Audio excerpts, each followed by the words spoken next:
Happy Friday the 13th. Here's a surprise, spooky episode of Around the World in 80 Folktales. I'm Liz, and tonight we're off to Iceland for one of their popular ghost stories, The Deacon of the Dark River, though the scariest part of this ghost story might be my pronunciation of the Icelandic names. It was Christmas Eve, and a young woman named Gudrun was preparing for a party. She was wearing her best dress and waiting for her beau to pick her up so they could ride over together.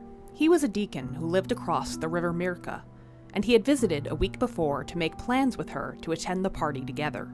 Gudrun smiled as she remembered his parting words to her. "I can't wait to show you off, my beautiful Gudrun." The deacon loved to use her name when speaking to her, because he loved its meaning, God's rune. And of course, he loved her. Gudrun had been sorely missing her sweetheart that week since, for there had been an unexpected thaw of the river, and the footbridge over it had broken, which meant no one could cross even just to deliver a message. As Gudrun finished buttoning her gloves, there was a knock at the door. When she came downstairs to the foyer, she found her maid closing the door with a puzzled look. "There was no one there, miss," the maid informed her, but then there was a second sharp knock. Gudrun opened the door herself to the smiling face of the deacon. His hat was pulled down low against the wind, which fluttered the mane of his old gray horse. He offered Gudrun his arm, and they saddled up together. "You're quiet tonight," Gudrun said, and the deacon didn't answer. He was hurriedly driving his horse to the river. The water had mostly frozen over again, but for a small current in the center. Gudrun smiled nervously. Accidents could easily happen after a thaw like they'd had, and her lover was riding recklessly.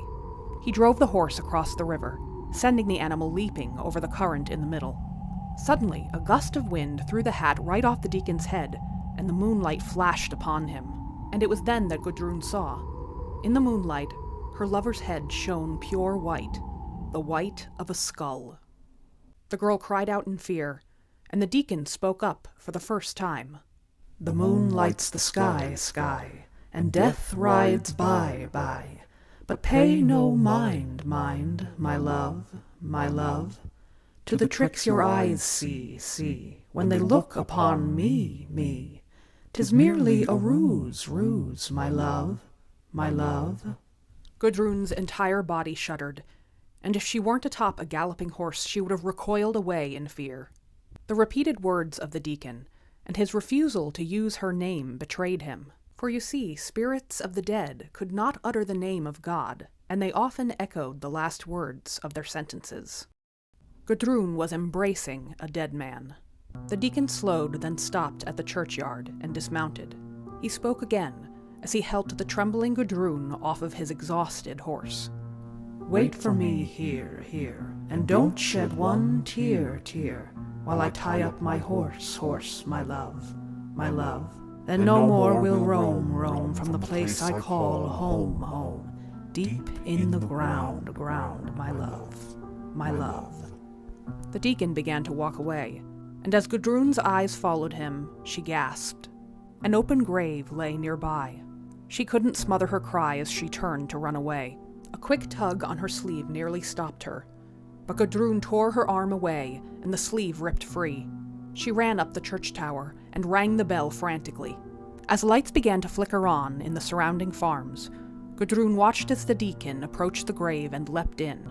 The mounds of earth surrounding the grave toppled in after him. Gudrun didn't stop ringing the bell until she saw people approaching with lanterns.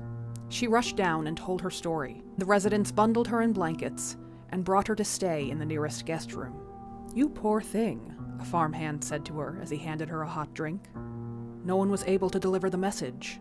The deacon was killed a week ago in an accident on the footbridge." And the deacon had not finished with Gudrun yet.